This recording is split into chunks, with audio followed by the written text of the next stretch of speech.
Mwenyekiti wa klabu ya Simba upande wa mwekezaji Crescentius Magori mwezi wa 11 mwaka jana, mbele ya waandishi wa habari, aliweka bayana kwamba mchakato wa mabadiliko ndani ya klabu ya Simba uko kwenye hatua za mwisho kabisa. Sasa of course ilibaki vile kwa muktadha wa mazungumzo ambayo yaliweka bayana pale, lakini ukweli ni kwamba kuna tarehe ambazo zinakadiriwa kwamba huenda ikawa ndo siku ambayo Simba wakatakiwa kuhakikisha kwamba wanawasilisha kile ambacho kinatakiwa kwenda kwa FCC ili kuweza kupata idhini ya huu mchakato wa mabadiliko ambao wanautaka ndani ya klabu yao. Na kwa mujibu wa taarifa nilionayo ni kwamba Simba ipo kwenye hatua za mwisho za kisheria za kujiunga na kampuni ya mwekezaji ambayo inafahamika kama Mo Simba Holding Limited.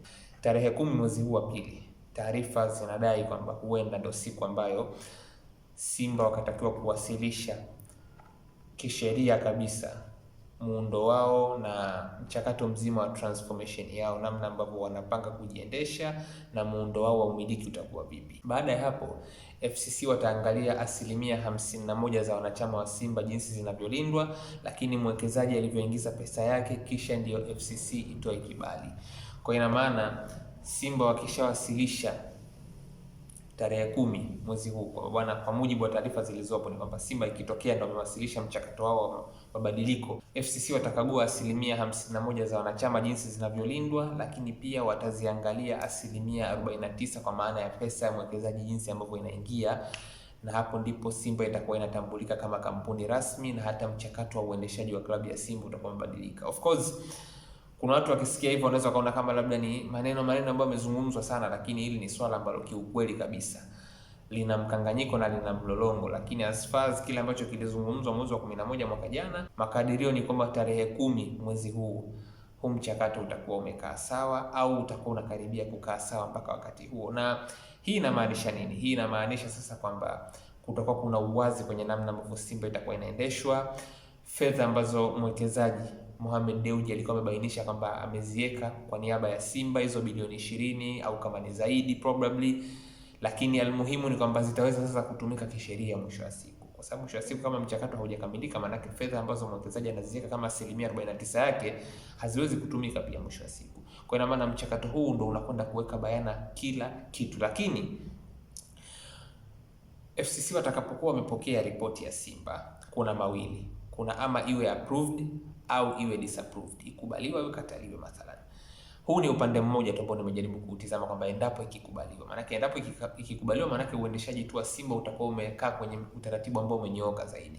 Lakini je, usipokubaliwa huu utaratibu pengine na FCC, huu mchakato wa mabadiliko wa Simba ambao umedumu kwa zaidi ya miaka 8, je, ikitokea FCC wanaupiga chini pengine kwamba hawajaridhishwa na ripoti ambayo Simba wamewasilisha, itakuwaje? Kitakachokuwa kinatokea ni kwamba kuna uwezekano akatakiwa apatikane mtu mwingine ambaye pengine akajaribu kuja kuichukua Simba kwa wakati huu. Na kwa mujibu wa taarifa za ndani ambazo mimi ninazo, ambazo ni za muda kidogo, hii kampuni ya DP World ambayo imekuwa ikitajwa sana kuhusiana na kuichukua klabu ya Simba, wao wanasikilizia tu muafaka wa Simba utakuwa vipi. Yaani mpaka hivi sasa wao wako katika hatua ya kusikilizia muafaka wa Simba utakuwa vipi kwenye upande wa uwekezaji, na wao wako tayari kutoa mara 2 ya hichi ambacho Mo amekiweka kama sehemu ya asilimia zake 49. Wao wako tayari kutia mara 2 ya hicho, wako tayari hata kufidia madeni ambayo Mo anasema kwamba yapo ndani ya klabu kupitia mkono wake. Wao wako tayari kufanya hivyo. Kwa hiyo mwisho wa siku ni issue ya namna ambavyo huu mchakato utakapokuwa umewasilishwa kwenda kwa FCC, wao watakapokuwa wameamua sasa kwamba umekuwa approved au haujakuwa approved. Mchakato ambao unaweza kuchukua pengine hata miezi 3 mpaka pengine lije lipatikane jibu kutoka kwa FCC, Fair Competition Committee. Kwa hiyo hivyo ndivyo namna ilivyo. Kunaweza kukatokea mambo mengi sana mpaka kuelekea mwishoni mwa msimu kwenye sehemu ya uongozi na uwekezaji wa Simba. Yanaweza katokea mambo mengi kwa sababu wanasema siku zote lisemwalo lipo.